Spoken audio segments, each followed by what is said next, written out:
Good day everyone. My name is Debaditya Chakraborty and today I am excited to present my internship project, the Smart EV and ADAS dashboard.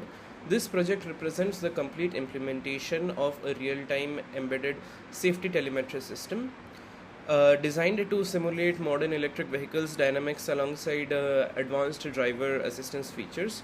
Let's walk through the design, firmware and dashboard interface I built during this internship. My internship followed a highly structured 9 phase developmental lifecycle. I started by setting up the development environment using STM32 Cube IDE for microcontroller programming and PixSim Lab for hardware simulation.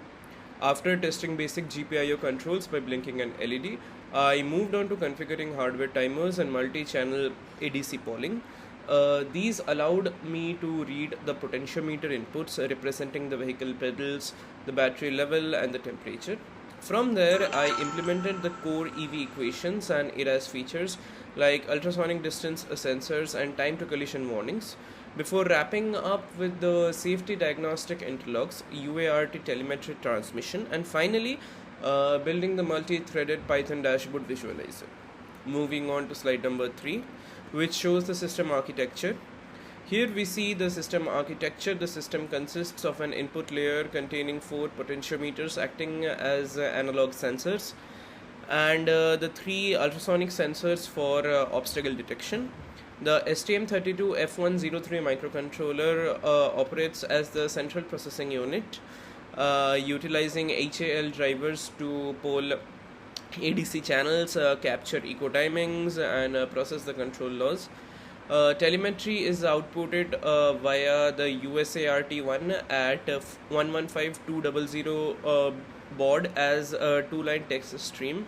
On the host side, a multi-threaded Python GUI parses the data and redraws the animated dials, the graphs, and a bird's eye lane overlay at a rapid 10 Hz rate. So moving on to slide number 4, which is the EV core logic. So let's dive into the vehicle's physics implemented in the firmware. Speed and the torque calculations depend directly on the drive mode selected. That is, the drive modes are eco limits, max speed to 50 kilometers per hour for battery conservation, normal to 80 kilometers per hour, and then sports enables full speed up to 120 kilometers per hour. So the torque output is positive during acceleration, but when the brake is applied, negative torque occurs. This triggers the regenerative braking system, and the machine which charges the battery, and the battery state of charge is drained proportional to speed and torque load, and the estimated remaining range is adjusted in real time using a multiplier based on the current charge status. So moving on to slide number 5, which is the ADAS safety system. The ADAS implementation focuses on proactive collision avoidance. The time to collision, which is the TTC algorithm, determines the seconds remaining before impact by driving front distance by relative speed, which is computed dynamically from the rate of change measurements. And if the TTC drops below 2.5 seconds and advisory forward collision warning is active, below 1.5 seconds it becomes critical, sounding the buzzer.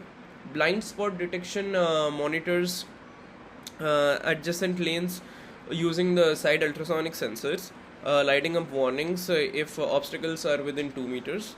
Crucially, if TTC drops below 0.8 seconds, automatic emergency braking engages, overriding the driver's throttle input and forcing full braking torque to bring the motor to a safe halt. So moving on to slide number 6, which is the safety diagnostics and alarms. To prevent hardware damage and protect the passengers, the system implements a strict diagnostic fault register.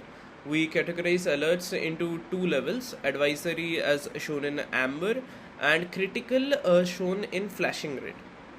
For instance, if the battery falls below 20% or if the motor temperature exceeds 75 degrees Celsius, an advisory alert is raised and the sports mode is disabled. However, if the motor reaches a very critical thermal overload at maybe around 90 degrees Celsius, or the battery drops to 5%, the system executes a critical thermal shutdown or forced power reduction. These interlocks demonstrate how embedded systems prioritize safety over control. Moving on to slide number 7, which is the telemetry and Python GUI. So, to connect the microcontroller to the visual dashboard, I designed a custom UART telemetry protocol.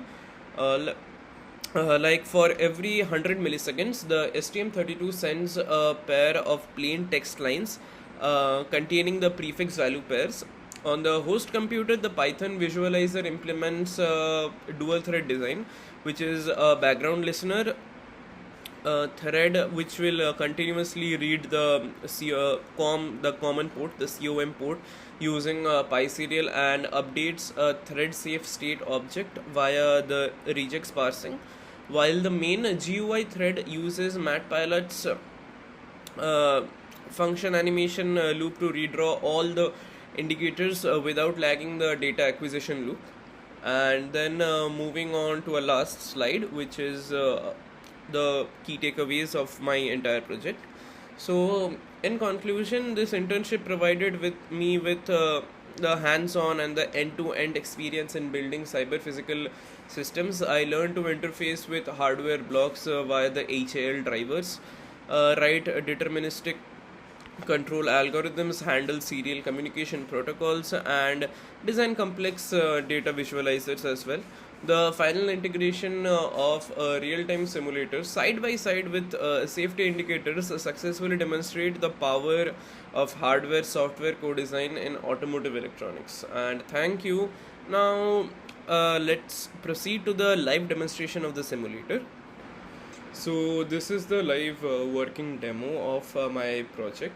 Out here we can see that the car is right now in eco mode. The drive mode selector is in eco mode. When we take it to sports mode, an accelerated pedal position reaches 100%. The car goes at a top speed of 120 kilometers per hour, and the torque output is very good, which is 200 Nm of torque. And now when we slowly increase the brake pedal position, the brake engages and the speed of the car decreases. And the initial battery concentration, the capacity, the SOC, is at 90% out here. When suppose I decrease it to very low, like maybe around to 10%, then a system error and a system health warning alert is shown, which shows that active faults as low battery, and the car shuts down. The car comes to a rest. When maybe suppose my battery concentration is at a very good level, that is around at 62%, and even then my car is gonna run. But suppose the motor temperature hits 120 degrees Celsius, then I'm gonna get a alarm level of critical level of a thermal runaway, as the motor over temperature shut off, and the motor also the system health will show as a critical fault. The active temperatures will show as over temp, and thus the car will come to a stop. So suppose going back to a normal situation where maybe sports acceleration mode is shown, and then let's talk about the collision risk and the ADAS compatibility with this car. So coming to collision risk and AEB, as we can see here, AEB engaged and time to collision is 0. Let's see this again, I would say. As we can see here, the obstacle was coming close to the car, and the ADAS triggered, and thus the car had taken a halt. So this is what my project showed, and thank you.